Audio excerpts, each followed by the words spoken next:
Well, welcome everyone to our last policy meeting as part of the Our Salem project. Well, we have one tonight, but the last weekly policy meeting. Thank you for joining us. I'm Eunice Kim, the Long Range Planning Manager for the City of Salem. And with me here today are other staff members, Austin, Patricia, Julie. Feel free to introduce yourselves. Hey, I'm Austin Ross. I'm a long-range planner with the City of Salem. Hi, I'm Patricia Farrell, Parks and Natural Resources Planning Manager. Hi, I'm Julie Warnicki, the Transportation Planning Manager for the city. Thanks. So today we really wanted to circle back to everyone about all the outreach we've been doing on policies and kind of give a high-level summary of things that we've heard. And then, of course, if you have questions or comments, feel free to drop it in the chat. So I always start with a project overview, make sure we're all on the same page with what we're working on and where we are in the process. And then we really are going to just kind of talk through each of the topic areas and give kind of a high-level takeaways that we have observed so far. We are still reviewing all of the input that we've received through our community outreach, and our survey is still open. So this is by no means a final list or a complete list of ideas that we've heard, but we did want to circle back and just give a few of the high level, again, takeaways. And then if you have questions, again, we're happy to answer them. So as a reminder, we're working on the Our Salem project. This is a multi-year project to update our comprehensive plan.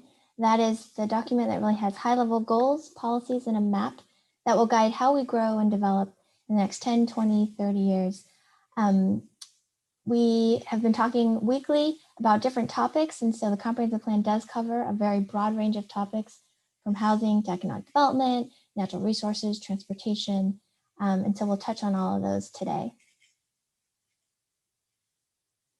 Just a reminder that this is just one of the projects that's going on in the city right now. There's a lot of other work going on that we're collaborating with. One of the big projects that's ongoing is the Climate Action Plan. And there's a lot of overlap between Our Salem and the Climate Action Plan in terms of goals and strategies to reduce greenhouse gas emissions and really promote community resiliency. So we're continuing to coordinate on that project. And in addition, the strategic plan that was recently adopted by the council also includes a lot of overlap with Our Salem project in terms of what the next steps really should be coming out of Our Salem. So again, there's a lot of alignment there and a lot of ongoing work.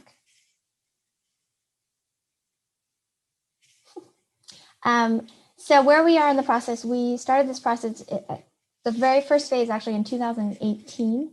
And we've been doing the visioning out and about in the community, really asking for high level priorities over the last year and a half, 2 years. And we took all of that information and rolled it up into high-level goals and a proposed comprehensive plan map that we put into a vision document that we presented to the council in March. That was a major milestone in the project where we were really asking the council, are we heading in the right direction? Is this the high-level framework of goals and a map that we should be considering as we work on all the details? So they did accept that vision. It wasn't an adoption process. It was more of a nod that we're heading in the right direction. And so since then, we've been working on all of those details.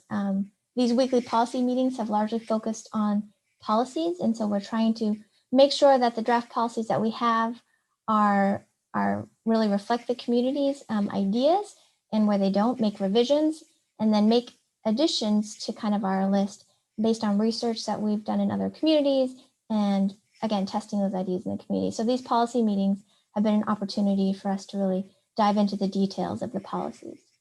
There's a lot of other work going on, so again, these meetings are focused on the policies.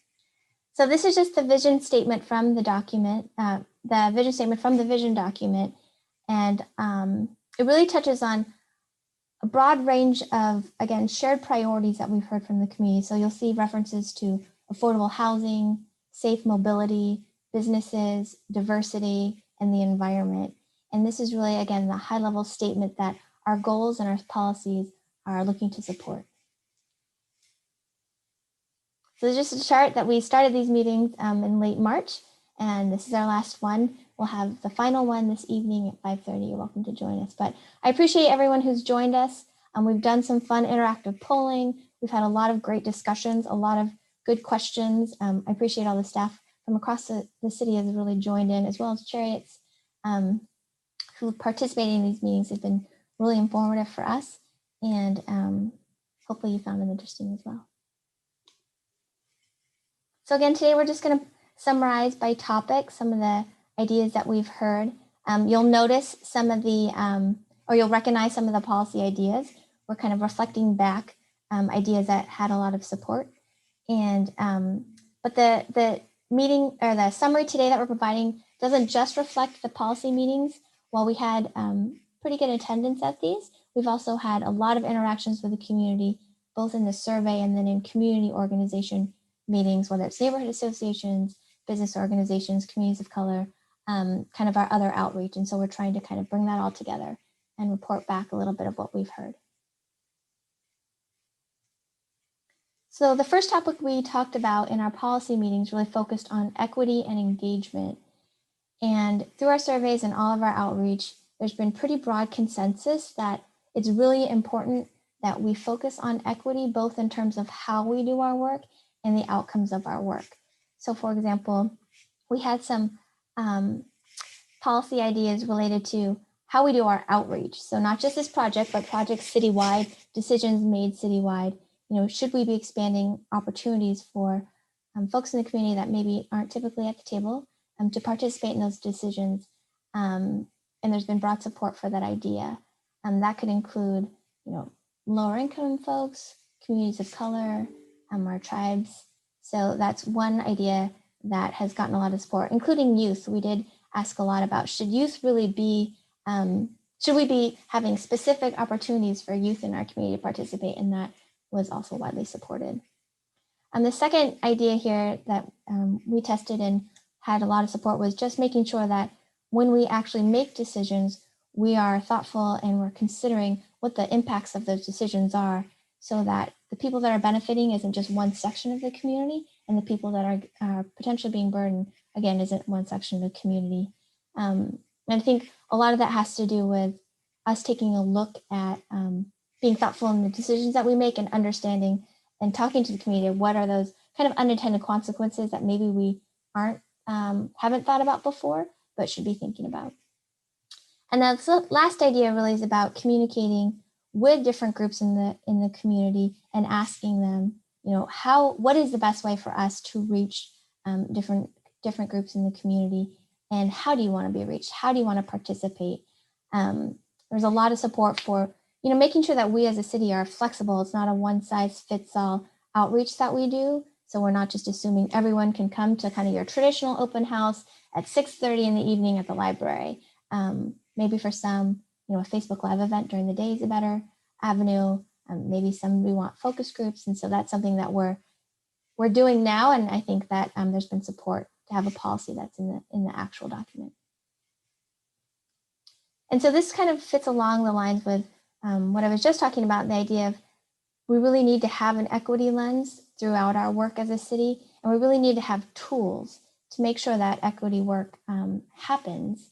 So one of those ideas, for example, is, you know, mapping. Should we have some sort of equity mapping so we really understand who lives where, and, you know, what the impacts then of our decisions are geographically, for example. We had a new idea that we discussed at the Parks and Recreation meeting about using specific metrics to really understand, you know, what our priorities should be in terms of parks development. And I should have said, so that the ideas that you see on the screen that have a little asterisk are ideas that we didn't test, but ideas that we heard from the community through our outreach.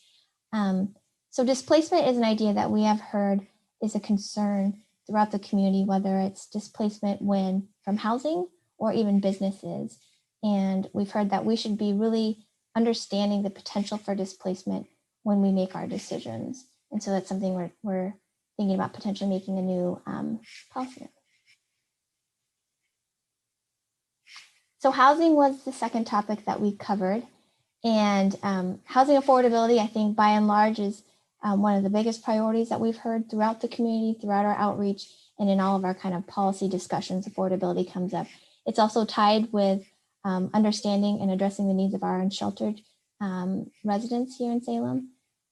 But in addition to understanding and providing for affordable housing and maybe having incentives for affordable housing, is that we need to look at also other needs. So whether that's amenities, so we're not just thinking about the housing units themselves, but the amenities, as well as the type of housing. Is it energy efficient, for example? So one of the ideas we tested and there was support for was looking at kind of our own regulations and our incentives, and regularly kind of taking a look and seeing what are the impacts that our regulations have on affordability. And I think that's something that we've been trying to do, but it sounds like the community is interested in us continuing to do that. Green building is something that has been discussed both in our Salem as well as the Climate Action Plan, and understanding kind of efficiencies, both in terms of reducing our impacts on greenhouse gas emissions, but also reducing energy costs, and how can we incentivize that, and also help then make housing more affordable. And the idea of density bonuses has been supported, and we don't really have traditional density bonuses in the city of Salem. We try to incentivize affordable housing, for example, by reducing parking requirements for affordable housing. But there has been support broadly in the community about, maybe we should take a look at that. There is a current Senate bill that is moving through the legislature and looks like it could be approved. And that would require us to actually give a density bonus, both in terms of number of units and the height of buildings, if that development is affordable housing. So we are tracking that, and obviously if it passes, we will implement it. So in a lot of our discussions about housing, it's obviously related to a lot of other things. And one of the biggest topics that came up with housing discussions is transportation, and how are we really integrating the two? How are we aligning the two? Particularly making sure that we plan around our transit corridors to help, again, reduce greenhouse gas emissions. The council did set that goal to reduce greenhouse gas emissions by 2050 to net zero. And so this is one of the strategies that we are actively working on. But in addition, it has a lot of support. There's a question so there's a question in the chat. Let me go back real quick about explaining what a density bonus is.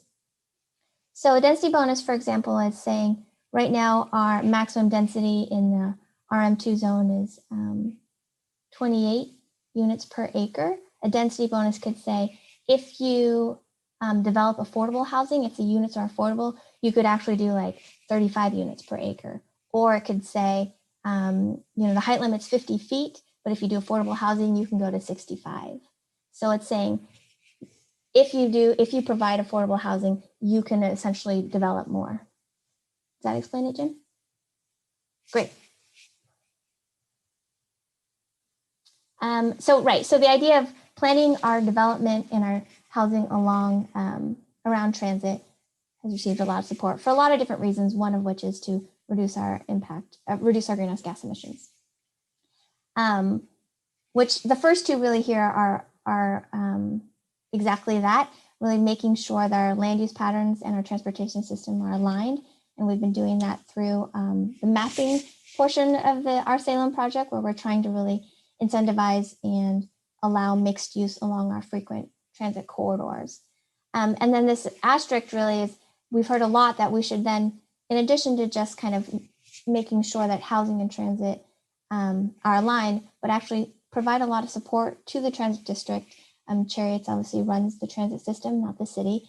But whatever we can do to really help support transit in getting more funding or expanding, and obviously long-term planning, we should do that. So the third topic we covered was economic development and employment, jobs in the economy. And a lot of the discussions that we've heard in the community really center around equity and making sure that when we're thinking about, development, economic development, when we're thinking about jobs, we aren't we are thinking about kind of who's benefiting. So who has access to different resources to start businesses, to grow their businesses, and what are the impacts of businesses on the existing community. So one of the things that we heard support for is training. People seem to really support the idea of like apprenticeships or internships, and really making sure that as we continue to grow as a city, that we're really focused on what jobs there are in the community and are going to be, and then making sure that the people that live here have the training and the skills necessary so that we can better kind of align those two. The second idea that got a lot of support was the idea of really trying to reduce disparities in employment and income when it comes to race, ethnicity, disabilities. That's something that the city is looking at. So we're looking internally at our own kind of hiring practices, but how can we as a city help encourage that more broadly in the community? And this last idea really has to do with, again, the impact of where new employment or redevelopment occurs on existing neighborhoods. This is really tied to the idea of displacement that I talked about earlier. We've heard that while it's great to revitalize areas and reinvest in areas, we should really be mindful on the impacts that can have on existing residential areas, and how can we help ensure that people, jobs, and residents aren't displaced. And so that's something that we've heard from the community, and we'll try to integrate into the policies. And one of the things that people brought up is, like, we talk a lot about like business expansion, but we should really focus also on existing businesses and supporting the existing businesses that are here, making sure that they're supported in terms of, again, people, and making sure that people have the training to work at those businesses, as well as making sure people have access to those businesses. And so the idea is not just to focus on new businesses and getting new companies to locate here, but also to support the existing ones. So we talked a little bit about displacement, but one of the things we heard and through our outreach really is we should be talking more specifically to the businesses themselves and understanding, what their needs are. I know our urban development department is doing a lot of that. They have done an economic development strategy that's really focused on the short-term needs of businesses, but it should be something that we as a city continue to do, particularly as we work with our communities of color and helping them, for example, navigate some of our systems, our regulations, to make sure that they're supported as well. So I'm going to hand it off to Austin, who's going to take over on transportation.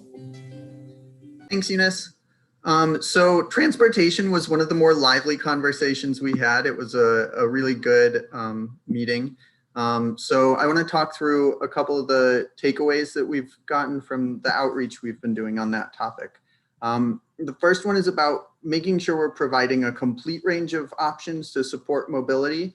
And so that includes people with all different preferences. So we know some people are going to want to keep driving, and that's fine.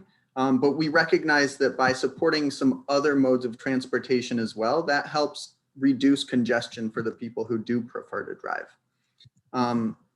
So the policy ideas we have to support that big idea go along with developing those multiple modes of transportation and making sure that we're making enhancements and investments that support the viability of all of those modes, whether it's bicycles, walking, other micro mobility, as well as automobiles. And so by making sure all of those modes are viable, we're making sure that we're reducing our greenhouse gas emissions and giving people more options and more conveniency. So part of that is developing more active transportation routes and making sure that people don't have to necessarily walk or bike on our major streets in order to get around.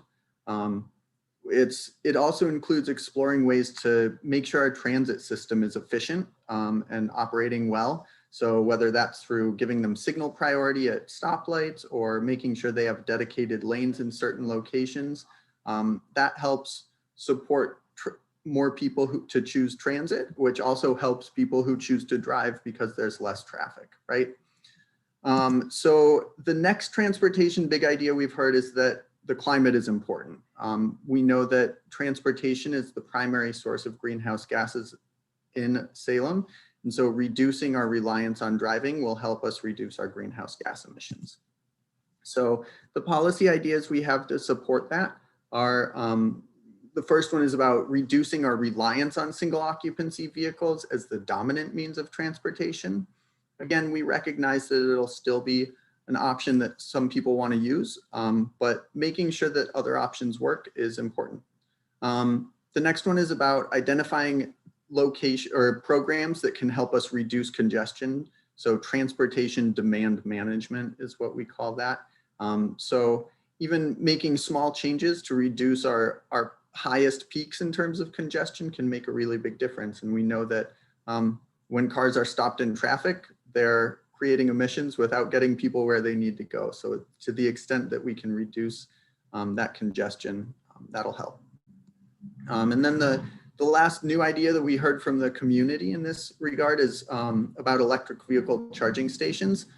We've heard that's important to make sure they're provided. A new idea that came out of some of our outreach is that maybe those stations could be used to charge other mobility devices, whether they're things like e-bikes or people's personal mobility chairs, things like that, so that we're not just supporting automobiles with those charging stations, but other modes as well.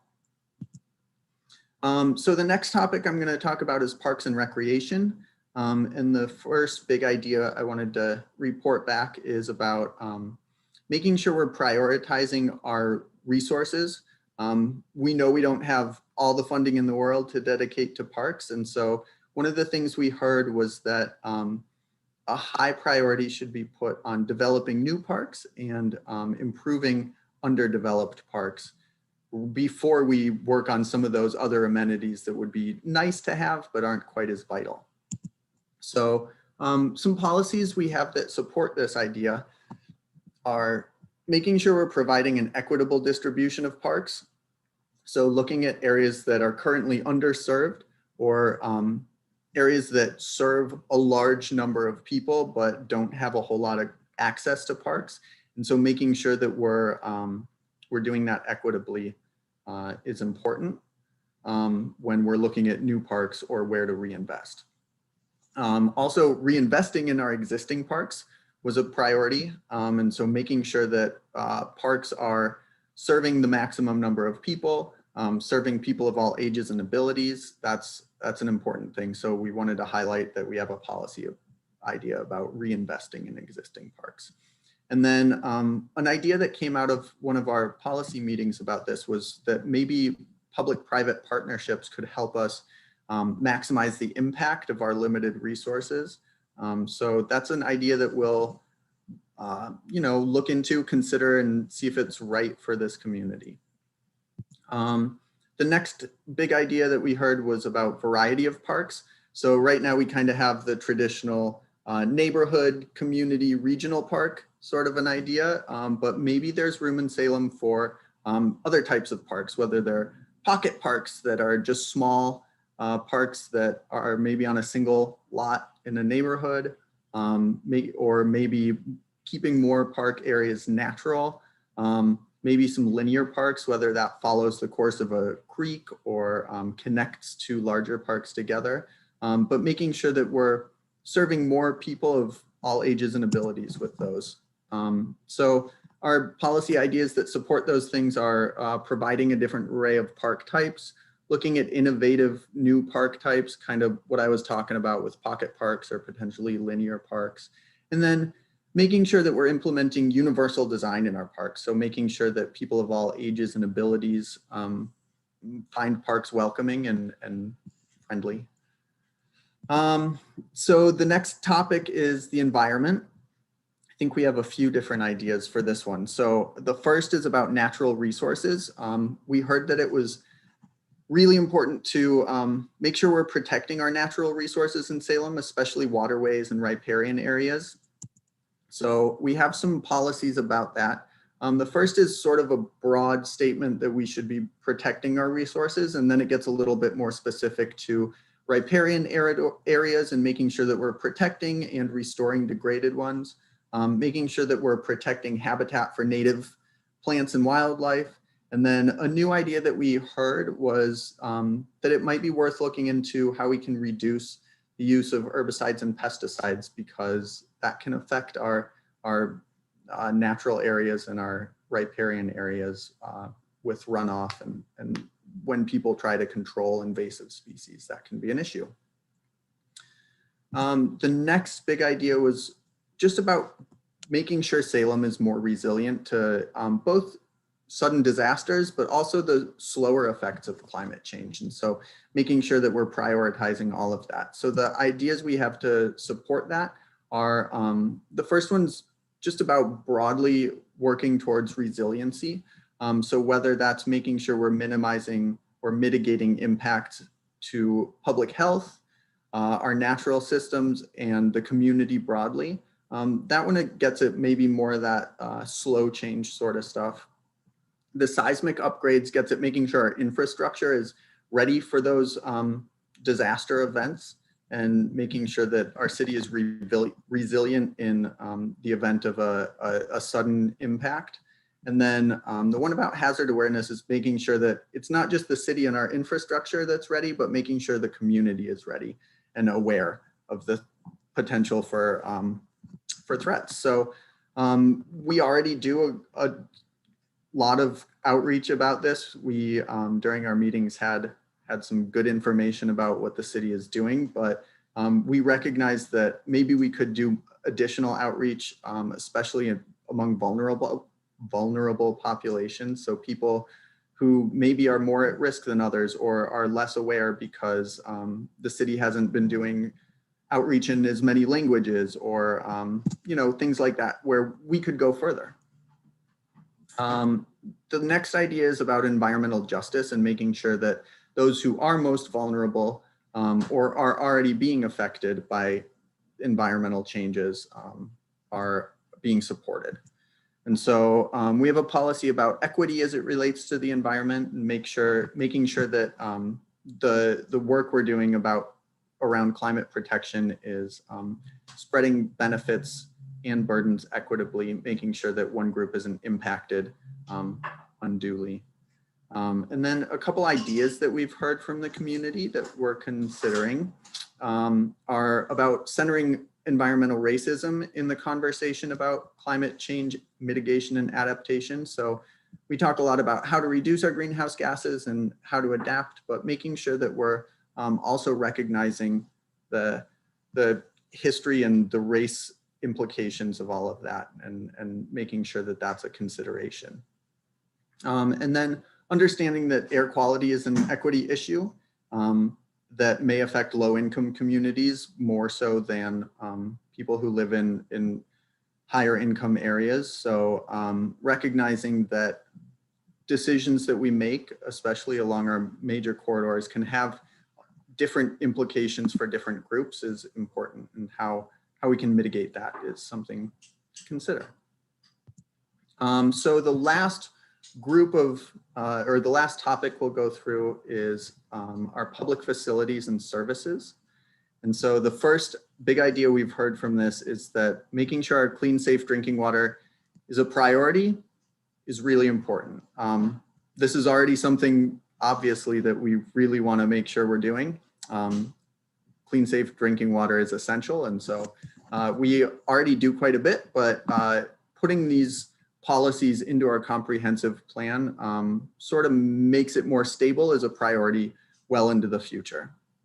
So the first idea is about water diversification and making sure that we can meet our current and future water needs, and that we have some redundancy in the system so that we're not relying on getting all our water from one source.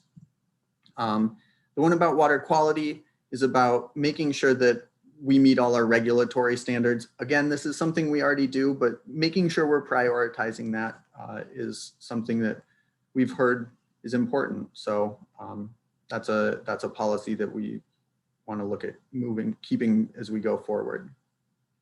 And then this one about water sources is really about coordinating among stakeholders and making sure that we're working at multiple levels of government and with multiple organizations to understand how we're protecting our current and planned water sources. So I think this idea really came after the fires last summer, and understanding that protecting our water quality after those fires required a lot of coordination among a bunch of different levels of government. And so working more closely with them moving forward can help us ensure that we'll have more stable sources of water in the future.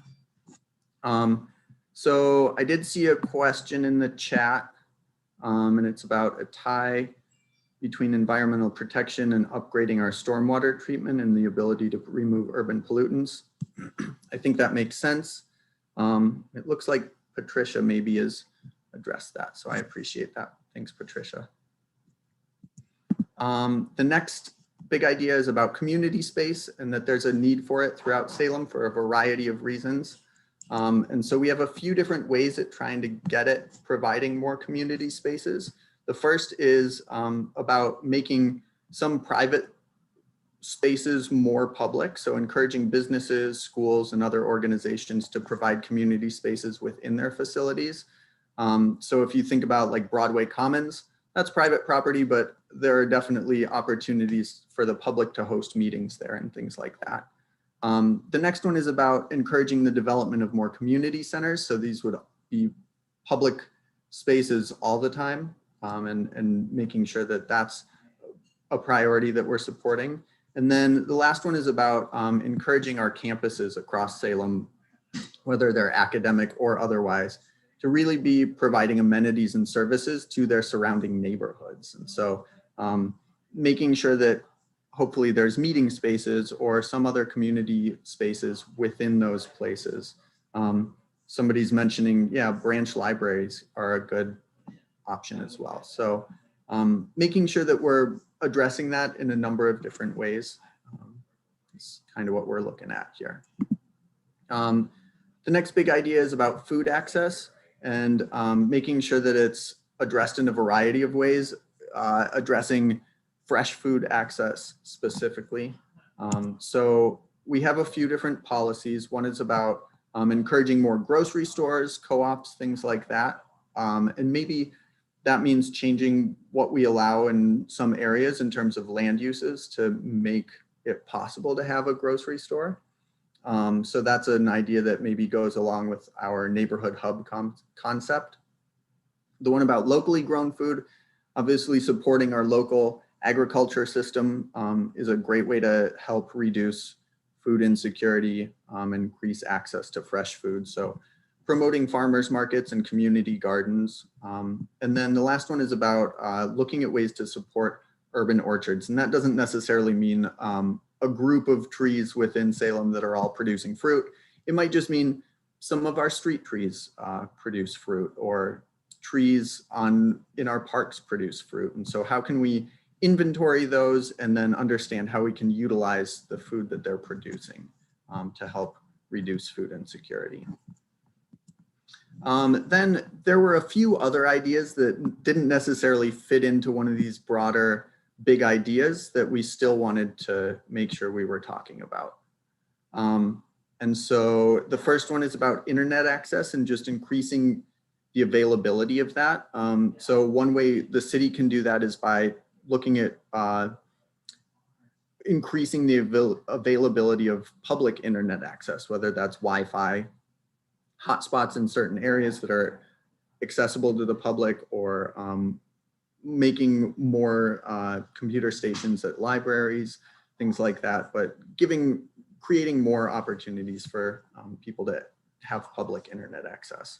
The next one is about access to childcare, and this is a policy that we already were considering, but we've heard that it is an important one, and so allowing childcare more broadly in the Salem area and addressing that is important. And then the last new idea that we've heard is about increasing the availability of resources for our community nonprofits and small businesses, and providing support in navigating our city processes and regulations. So looking at ways that small nonprofits can navigate their way through our systems if they want to build something or expand, or just if they're looking for grant supports, things like that, and making sure that they're successful in navigating that. So I think those are our ideas in our report out that we wanted to share. It looks like there's some conversation going in the chat, so maybe I can ask Eunice to jump back in and help talk to some of that. Great. I think it's the ongoing conversation about Is that about stormwater streams. still? Yeah, yeah. Oh wait, no, there's another one. I missed one. Got it. They have put in better storm drains in sidewalks in West Salem, but there are no updated storm drains and sidewalks on McNary Ave. Why are they not doing any improvements other than filling some cracks in the sidewalks with cement? Julie?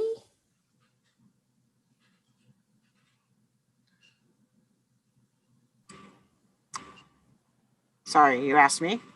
Oh yeah, I'm sorry. Yes. You know, I guess I'd have to look into the specifics. I believe that some of the sidewalk repairs that have been done have been through our sidewalk repair program, where they're going out and they're trying to address cracks and heaves and things like that. But without knowing the specifics, I'm not sure that I can answer, but I'd be happy if some more specifics. Thanks.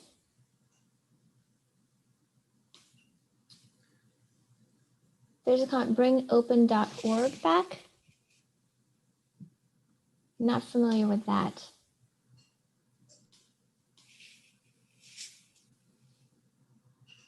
Is anyone else here familiar with that, or do you want to? Kirk, do you want to maybe unmute and tell us a little bit more about what that is?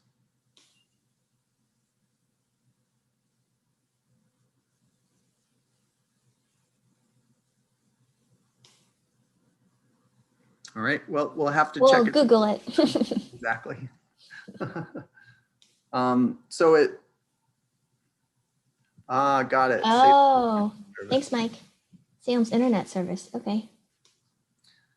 That is a thought. Appreciate that comment. So it looks like some more talk about stormwater management in there, and that's important. We do have a new stormwater master plan that was adopted fairly recently, and so hopefully that's helping guide us forward on that. Are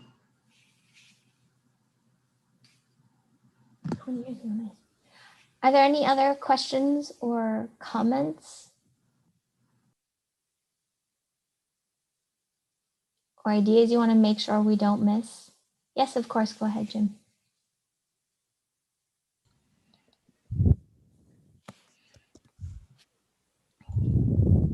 I'm putting an article in the chat that appeared a few days ago in the Washington Post. And I don't know if any of you saw it, but it was about 20-minute neighborhoods in Eugene and in Portland. And it was a terrific article.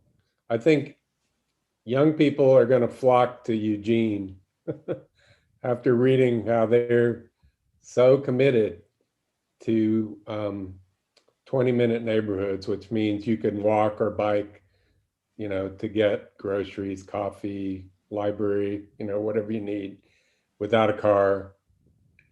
And so I bring it up because I'm hearing a lot of pushback on neighborhood hubs. In fact, my own neighborhood association, I'm shocked about this. They actually voted to send you all a letter saying, you know, take out the neighborhood hub. We don't want it. And I voted against that, but they did it anyway. And so I'm wondering, I guess, are you getting other pushback on neighborhood hubs? And isn't 20-minute neighborhood kind of maybe a better way to get to the same thing? And do you really have to designate a place, you know, for it on the map? That, you know, that seems to be what's setting people off. That's my question. Yeah, I would say that there's broad support for the idea of neighborhood hubs. When we put them on the map, there's been some concerns about some specific ones, not all of them, So we will take another look at them. I think that the 20-minute neighborhood is very much in line with kind of our early indicators when we talked about complete neighborhoods, and right, like a certain distance to a grocery shop, certain distance to a school, a park. And the idea is like kind of creating this kind of complete neighborhood. And the hubs are one of the reasons I think the hubs are supported was that people want that kind of walkable, complete neighborhood. But Jim, yes, we have heard some pushback on specific hub sites. Could we just allow them everywhere? We could. I think throughout our outreach earlier in the visioning process, we heard that while people support hubs, they want them in kind of specific locations so they don't kind of take over neighborhoods. I mean, I think if we went the other way, instead of citing them, we could, for example, say the businesses that are allowed in neighborhood hubs would be allowed broadly in the residential zone, you know, if it's on a collector, for example, or if it's on a arterial. So we could do it that way. But I think based on all the input, there was kind of concern about going that route. Well, I would just conclude by saying, I really think you should consider that. And 20-minute neighborhood appears to be just, you know, the term that's coming into use everywhere. And so to not even have that show up in our comprehensive plan, I think would be unfortunate. And I like the idea of just saying that they could be anywhere under certain criteria without having to put them on a map. So that's my comment. Thank you. Yeah, I appreciate that. And along those lines, Jim, kind of similar with the R4, the live work idea. I think there's actually been support for kind of allowing that more broadly and maybe not putting them on a map, and also saying like you can do live work anywhere if you meet certain criteria. So those are all things that we'll kind of consider as we start making revisions. Steve, go ahead. Just a quick comment onto what Jim said, and then I'll move on to what I was going to say. You know that I like the idea of neighborhood hubs, but they should be integrated across the city as economics drive it. And I think you talked about incentives and this 20-minute neighbor idea. You know, in new neighborhoods, it's a lot easier to do, but I think as we retrofit across the city, if we had the zone of a neighborhood hub and allowed a developer, and there were some incentives to, as they redevelop a neighborhood and make it more of a 20-minute walk or complete neighborhood, that makes sense. And Eunice, you put that book in the notes for the upcoming second meeting that talks a lot about that. So there's a good reference there.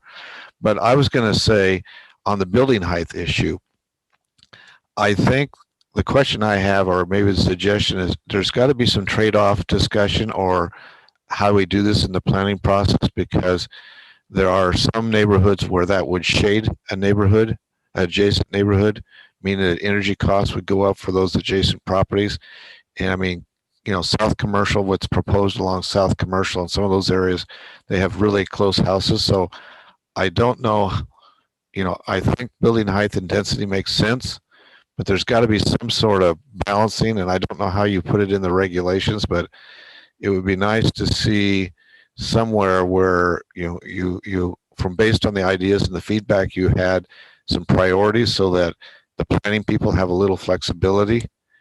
Because sometimes we get into this and you say, well, if you put in this much house per acre, you can go this high. But I think, you know, as we go into those higher heights, it would be nice to give the planning staff some flexibility to say, okay, you know, if you're going to go higher, what is the impact on the neighbors? How do you mitigate that? And how do you do that instead of just a straight line, so high, so many buildings, you know, parking space? And I don't know how you write that, but it would be nice to give the planning department some flexibility to balance some of these ideas in that process. Because I think if you just go straight height, there are unintended consequences that may happen that you want to be able to mitigate or to deal with. So I don't know, that's a tough one, but I think higher buildings, higher heights. Salem has always been a low height community. And I think it makes sense if you've lived in an urban development. Some places are higher than others, but they always look at what the adjacent lots and how that will affect them in terms of shading. And, you know, right now we're going more to photoelectric cells and stuff like that. And in Oregon, definitely, if you shade a home in the wintertime, the fuel costs are going to go up, which is an energy cost increase. So I guess flexibility in that and that balancing of the incentives would be a suggestion somehow to include all the things you just talked about.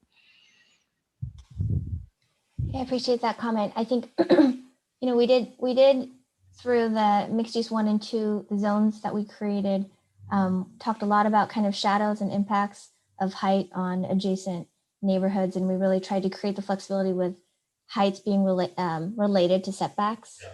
And so, but I hear that concern. It's a concern we often hear.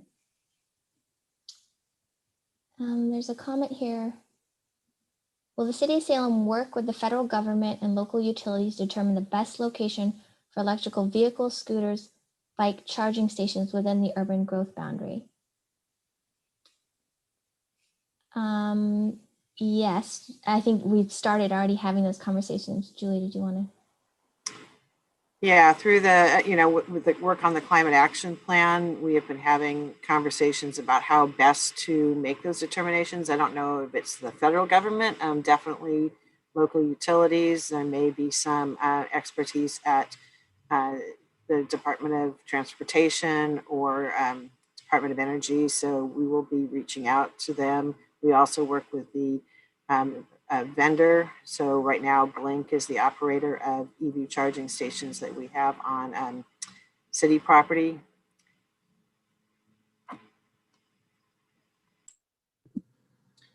Hey, Eunice, somebody asked if we could describe what a hub is because they aren't familiar with it.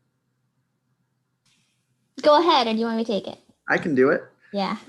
So a neighborhood hub, the idea is that we would, in certain areas, allow small scale shops and services to serve the surrounding neighborhood. So we have currently, as it's proposed, limits on the size, ideas about where they could go within neighborhoods. But the idea is that it would be within a residential area to help increase people's access to daily needs and to help make those areas more walkable. So we would have standards about how they're designed so that they would fit in with the surrounding neighborhood.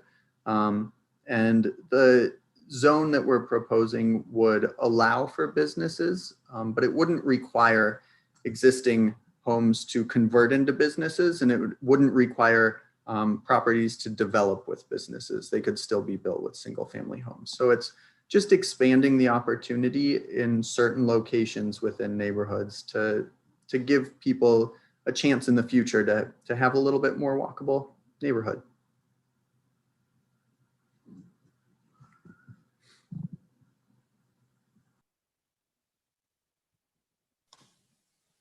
Were there any other questions or comments?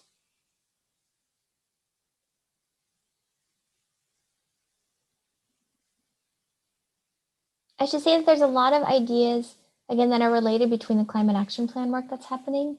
And so we do plan to look at those specific strategies and figure out kind of how to roll them up into policies as appropriate. So while we have kind of multiple lists of draft policies right now, and we'll be adding and revising, we'll also be taking some from the climate action plan work.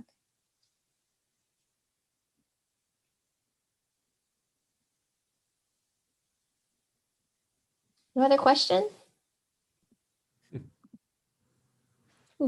Maybe Okay. we can go through the rest of the presentation while people think. Maybe Okay. some other thoughts will come up. Okay, sounds good. So this is just our process going forward. Our survey is going to be open until June 11th. And then we will be furiously working to revise policies and add policies and put together a document to then present back to the community before we bring it through an adoption process. We hope to start the adoption process by the end of the year.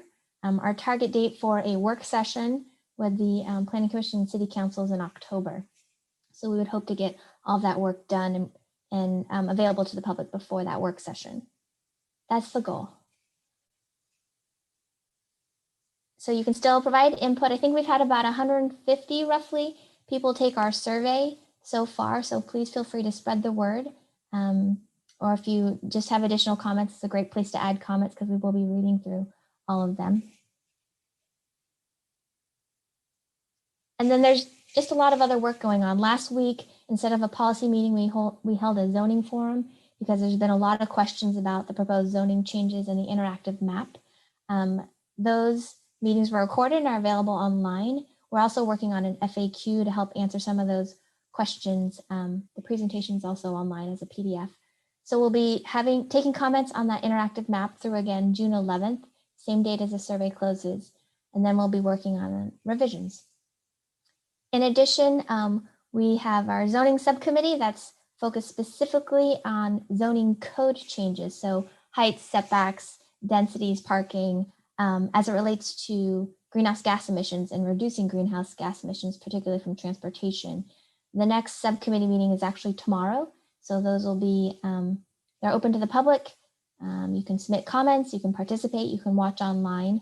All that information is on our project website. I think the meeting's at noon tomorrow. If you want to stay tuned for that.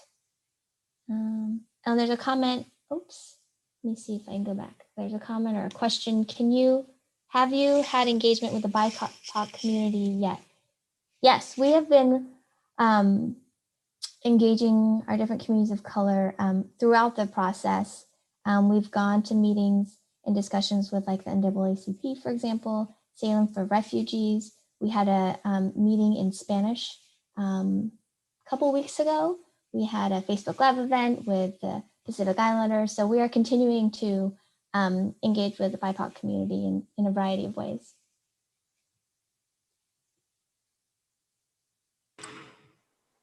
Go ahead, Julie. What were you?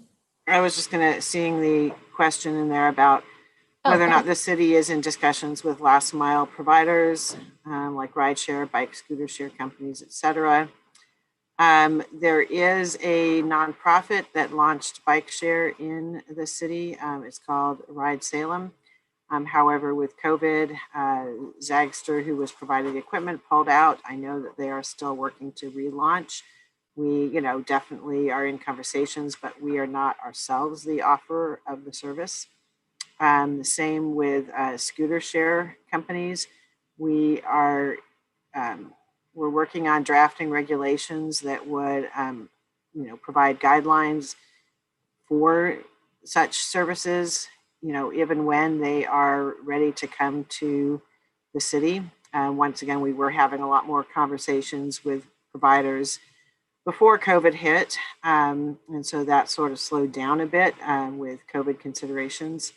And we do need to get to council with those regulations and go from there. And I know that the transit district is starting their long range transit plan. And they also intend, so at a high level, though I'm sure they will talk about those type of connections, they also intend to do a micro mobility planning effort, I think in maybe 2022 or 2023.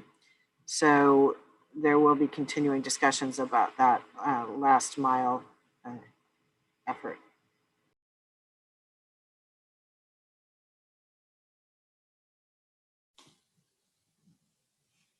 Are there any other kind of final comments or questions? I appreciate you all joining us for our last policy meeting. I think these meetings have been really great in terms of hearing kind of questions and new ideas that we hadn't considered previously. So again, I appreciate everyone who's been joining us for these weekly meetings. And we have another one tonight if you want to join us again. Julie, Austin, Patricia, anything else you want to add before I say goodbye to everyone? No. Okay. All good. Thanks for coming, everybody. Please share these links and encourage your neighbors to weigh in. Thank you.